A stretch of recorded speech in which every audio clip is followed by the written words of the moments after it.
Adlaw mga kagora, mag-impake na ta mga kagora bells. Mag-impake na tag mga gamit kay delikado na jud. Kailangan naka-prepare ang kuan mga gamit nato kay puta kay baw kanus ang maabot ang linog. Madyo nang kuan kanang prepare na linog gani.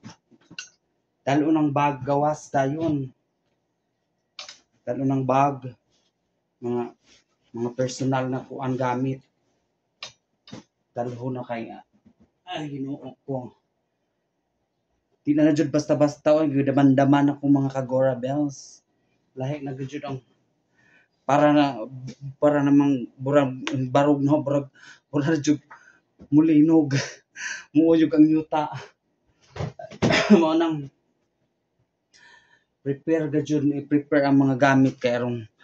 once nga kuan mo linog nag-utro kuan diretso na bakwit ay lalim Ginoo ko nagidaman-daman ako diri ang kuan na ta prepare na ta mga gamit ato nang i-prepare ato mga sanina ang mga importanteng gamit na to okay takahibaw medyo nang ready na jud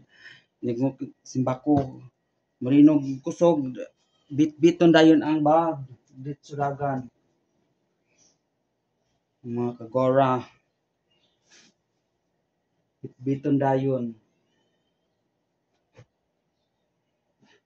daghan ba kong mga gamit kuan gamay laman og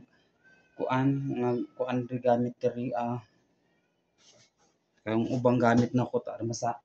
ang Banabels karon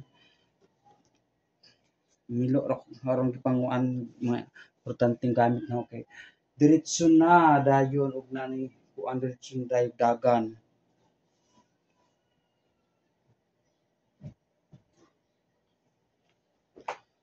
ano to mga kagora bells be alert lang jud ta kay diwa ta kahibaw kanus amo ba mo kuan ang linog kay dira ba na para sa ang di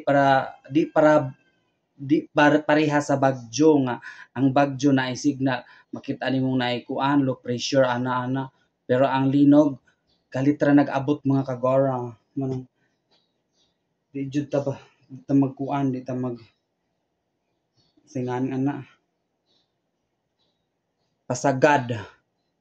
kay lisod na Ginoo kay makaikyas pa ta og bagyo kanang linog Ginoo ko kalitra na abot